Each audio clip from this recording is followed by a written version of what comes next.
Hello बच्चों, आज मैं फिर से एक नया चैप्टर लेके आई हूँ जो कि क्लास 10th संस्कृत चैप्टर का नाम है सुभाषितानी। ज़्यादा समय ना लेते हुए चैप्टर को शुरू करते हैं क्योंकि चैप्टर बड़ा है।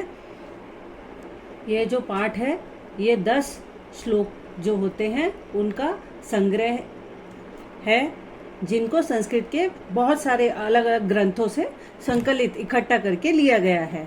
इनमें परिश्रम का महत्व, इनमें क्रोध, उसका जो दुष्प्रभाव होता है, इफेक्ट्स जो होता है, और सभी वस्तुओं और बुद्धि की विशेषता आदि विषयों के बारे में बताया गया है। So the chapter is compiled with 10 shlokas from different books in Sanskrit literature. Shlokas are compiled with eternal meanings like universal truth. Life are called Subhashitani. In these, the importance of hard work or bad effects of anger, the usefulness of all the things like knowledge, behavior of a person, etc. तो पहला श्लोक लेते हैं। आलस्य ही मनुष्याणाम शरीरस्तु महानरिपु नास्त्योधम समो बंधु कृत्वा या नावसी दति। तो मनुष्य का जो शरीर होता है, तो मनुष्य के शरीर में रहने वाला आलस ही उसका सबसे बड़ा शत्रु होता है। क्योंकि वो उसको कुछ काम नहीं करने देता। एक आलसी मनुष्य जो होता है हर समय सोचता है बस मैं बिस्तर में पड़ा रहूं, बेड पर लेटा रहूं और मेरे सारे काम होते रहे। तो आलस जो होता है वो शरीर का एक बीमारी की तरह होता है। परिश्रम के समान कोई मित्र नहीं है जिसे करके कोई भी दुखी नहीं होता है। अगर आप हार्डवर्क करते हैं तो आप कभी भी दुखी नहीं होते हैं। So laziness in the human body is the biggest enemy of human, and hard work is the best buddy or a best friend since he never feels down while he works hard. अब हम दूसरे श्लोक में चलते हैं। गुणी गुणम वेत्ति न वेत्ति निर्गुणी बलि बलम वेत्ति न वेत्ति निर्बलः पिको वसंतस्य गुणा न वायसः करीचा सिंहस्य बलनः मूषकः। तो गुणवान व्यक्ति गुण को जानता है, जिसके पास क्वालिटीज होती है वही जानता है उसकी कीमत क्या होती है। गुणहीन नहीं जानता, मतलब जिसके पास क्वालिटीज नहीं होती। बलवान व्यक्ति बल को जानता है, बलहीन व्यक्ति उसको नहीं जानता। कोयल वसंत ऋतु के गुण को जानती है कि वसंत ऋतु क्या होती है, स्प्रिंग सीजन। कौवा नहीं जानता।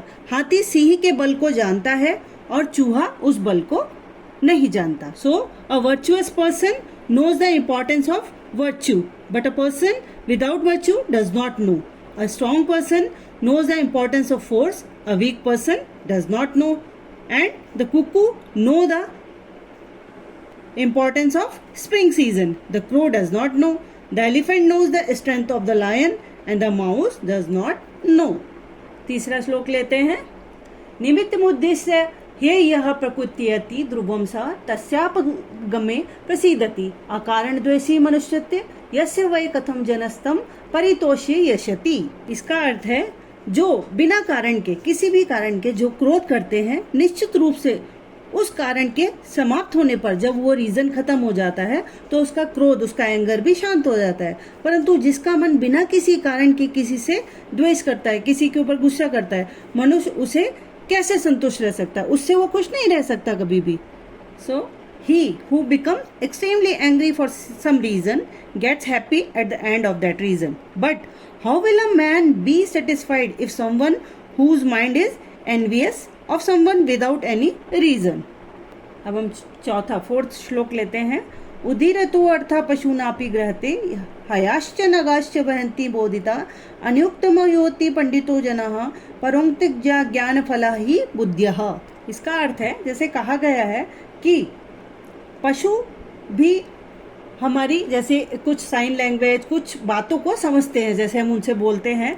जैसे घोड़े और हाथी से कहे जाने पर वो ले जाते हैं। अगर हम घोड़े या हाथी को कुछ काम करने के लिए बोलते हैं तो वो उस काम को करते हैं। वो हमारी लैंग्वेज, हमारी साइन लैंग्वेज को भी समझते हैं। और विद्वान जो इंटेलिजेंट पर्सन होते हैं बिना कहे भी कई बातों का अंदाजा लगा लेते हैं, बातों को समझ जाते हैं। क्योंकि हमारी जो नॉलेज, जो हमारी बुद्धि होती है, हमारा जो ब्रेन, दिमाग होता है, वो बुद्धियां दूसरों के संकेत से उत्पन्न ज्ञान रूपी फल वाली होती है। मतलब हम दूसरे की जो कोई कुछ सोच रहा है, क्या करना चाह रहा है, वो भी हम कई बार समझ लेते हैं। So the set feeling is experienced even by the animals. Horse and elephant understand what is said.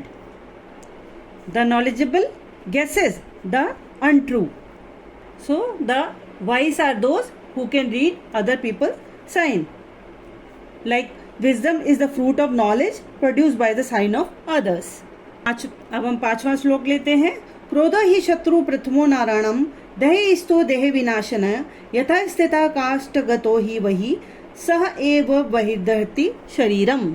तो जो शरीर में, मनुष्य के शरीर में रहने वाला क्रोध शरीर को हमेशा नष्ट करने की कोशिश करता है, खत्म करने की कोशिश करता है, और वो उसका पहला शत्रु, एनिमी होता है. जैसे लकड़ी में स्थित आग उसे जलाने का कारण होती है. जो वुड होता है, लकड़ी, उसको फायर बहुत जल्दी जला देती है. वही आग शरीर को भी जलाती है. सो surely the first enemy for the destruction of human body is anger. Since anger unquestionably causes the body to burn, just as fire in a wood, fire burns the wood. अब हम 6वां श्लोक लेते हैं. मृगा मृगे संगम अनुव्रजंती कावच गोभी तुरांग सुतरंगे मूर्खांश मूर्खे सुधे सुधी भी समानशील व्यसनेषु सख्यम. तो इसका अर्थ क्या है? मृग मतलब हिरण, वो हिरणों के साथ और उनके पीछे पीछे चलते हैं. गाय जो काउज होती है वो गाय के साथ चलती है. घोड़े घोड़े के साथ चलते हैं. मूर्ख मूर्ख मतलब फुलिश पीपल, वो मूर्खों के साथ ही चलते हैं. और बुद्धिमान बुद्धिमान के साथ जाते हैं. ऐसा क्यों होता है? क्योंकि समान व्यवहार, जिनका बिहेवियर सेम होता है और स्वभाव, नेचर वाले व्यक्ति एक साथ रहते हैं और उनकी मित्रता भी होती है. सो deer with deer and cows with cows, horses with horses and the foolish people with fools, scholars with scholars, their union comes next. Equal temperament and modesty are the building blocks of friendship. अब हम 7वां श्लोक लेते हैं. सेवितव्यो महावृक्षा फलच्छाया समाविनता यदि देवात फलम नास्ति छाया केन निर्वायते. इसका अर्थ है फल और छाया से युक्त महान वृक्ष आश्रय मतलब सहारा देने योग्य होता है. यदि भाग्यवश, भाग्य क्या होता है? फेट. भाग्यवश फल नहीं भी हो, अगर वृक्ष में फल नहीं भी है तो भी छाया किसके द्वारा रोकी जा सकती है, अर्थात किसके द्वारा नहीं रोकी जा सकती. So a great tree with fruits and shade should be protected. Who can stop the shadow if fate does not bear fruit. अब हम 8वां श्लोक लेते हैं. अमंत्रमक्षरम नास्ति नास्ति मूलमनौषधम अयोग्य पुरुष नास्ति योजक शस्त्र दुर्लभ. तो मंत्र से रहित अक्षर नहीं होता, मतलब मंत्र रहित कोई भी अक्षर, वर्ड नहीं होता. जड़ी बूटियों से रहित कोई जड़ नहीं होती. जड़ मतलब रूट जो होता है, उसमें हब्स होते ही हैं. योग्यता से रहित व्यक्ति वास्तविक पुरुष नहीं होता. जिसमें कोई एबिलिटीज नहीं होती, वो ह्यूमन ही नहीं है. वहाँ गुणों को वस्तुओं व्यक्तियों से जोड़ने वाला दुर्लभ है. बहुत डिफिकल्ट होता है, बहुत डिफिकल्ट होता है किसी भी ह्यूमन और थिंग्स को क्वालिटीज के साथ जोड़ना. So there is no letter without mantra. Root is not devoid of herbs like medicines. A person devoid of merit is not a real man. There it is rare to associate properties with objects. अब हम 9वां श्लोक लेते हैं. संपत्तौ च विपत्तौ च महात्मेक रूपता उदय सविता रक्तौ रक्ताश्चमय तथा.